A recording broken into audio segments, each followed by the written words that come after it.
One of the most anticipated movies in a long time is about to come out. The Dark Knight Rises. Get ready, because we are going to leak, spoil, and decode the new Batman film that's coming out. We're going to get into the meaning behind the meaning, the secrets behind the secrets. But first, understand, this is one of the most successful propaganda franchises out there selling tyranny.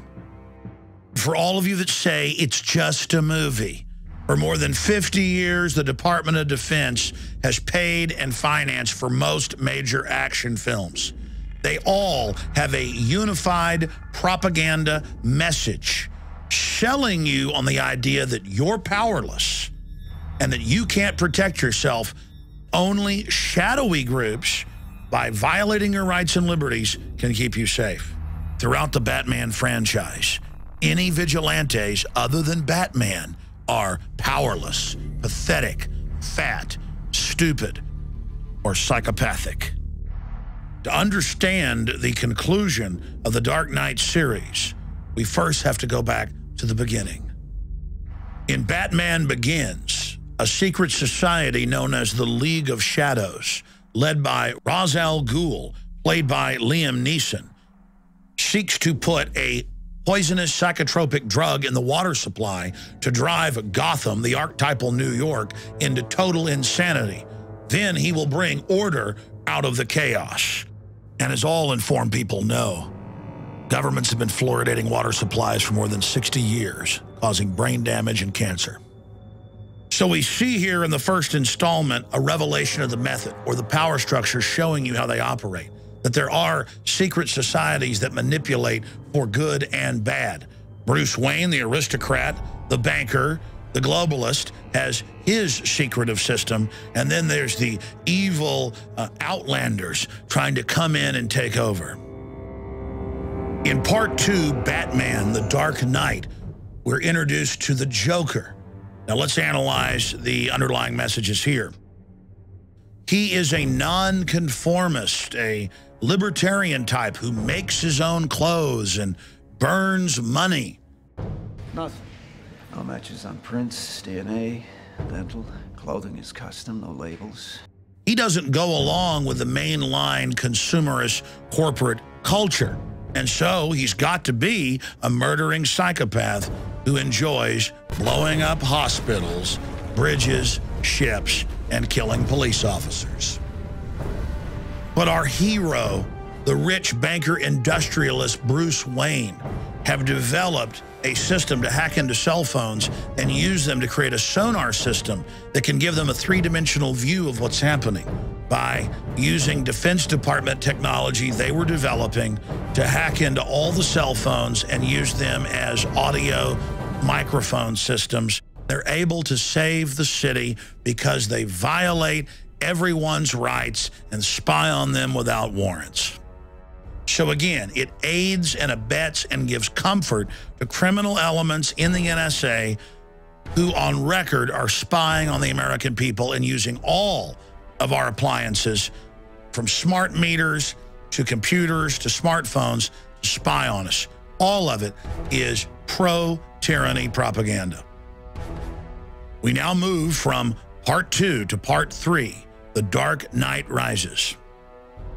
So let's start decoding The Dark Knight Rises. Number one, look at the name, The Dark Knight Rises. And we're told that he's willing to give it all up. You've given them everything. Not everything.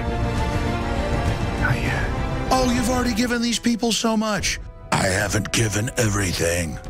So he's this Christ figure, this dark Christ who is fighting the evil secret society led by Bane, who is coming to destroy Babylon, the beautiful city. Here's a few juicy spoilers. Batman gets his back broken in a fight with Bane. At the end, as Bane is dying, we learn that he's a Darth Vader character who can't survive without the mask, which is the recurring cyborg archetype that humanity can't live without machines. Who is Bane? He's a symbolic demon, a destroyer, a symbol of the Hegelian dialectic. order out of chaos. To the conscious mind, these symbols don't register. To the subconscious, they are clear commands, just like you're a computer. The power of Hollywood, the power of images to program the mind is not debated. And the Pentagon and Madison Avenue know that. Remember back in 1975, when for more than 2 years, the beaches were almost empty in the United States and areas of Europe and Australia because people were so scared that a giant shark was going to eat them? Psychological warfare chiefs certainly paid attention to that.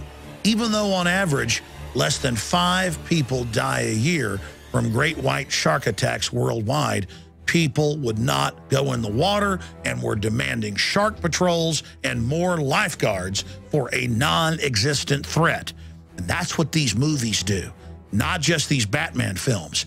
Every one of these films has terrorists blowing up major cities constantly to create the psychological illusion that there's big sharks out there that want to eat you, and there's terrorists under every table that want to attack you and your family. And you notice at the end of Jaws, the shark has been killed. He's been defeated, but still the beaches remained empty. You are being subconsciously programmed. When you go in one of these movies and just turn yourself over to it in suspended disbelief, you become a willing victim to have your mind literally programmed in that key fear state. Because when the mind is in that fear state, it is wide open to be reprogrammed. And now in the new film, we see the football game blown up. We see the police helpless if the state doesn't take every right we've got and turn our children against us and set up highway checkpoints and launch 30,000 armed drones and listen to our phone calls, then none of us are safe because the non-existent threat of Osama bin Laden and Al-Qaeda and Bane are going to get us. The key to understanding why the social engineers want males in an arrested development junior high mentality state is simple. Through thousands of films and video games, we are bombarded with the idea that threats always come in the form of a giant evil monster or terrorist who openly announces themselves, not through slow cultural death. And men are presented with an idea of Arnold Schwarzenegger, the Herculean figure, or somebody like Batman, defeating the enemy all by themselves because the public is powerless.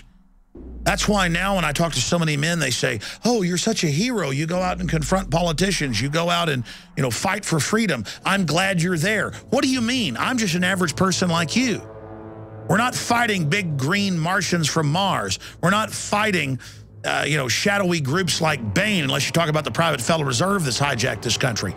We're fighting the New World Order. We're fighting a corporate takeover system with regulations and red tape that doesn't announce itself as an enemy, but that just oozes in with bureaucracy to dominate and usurp our lives. We're fighting the UN and Agenda 21 and a federal government bought and paid for by foreign interest engaging in treason. When you're conscious or awake, aware, watching, when you don't suspend your disbelief, you see the programming, the manipulation, the hypnotic suggestions right there like it's written on the wall. But when you're unconscious, like the general population, you are wide open to be victimized by this programming. Hey, I like a good action adventure and movie as much as the next person. There's nothing wrong with enjoying a film if you're aware of the implanted images. But it's important that people become conscious of the manipulation that's going on. So please share this presentation with your friends and family and visit Infowars.com/Batman, where we've posted some other examples of brainwashing that are taking place in our culture.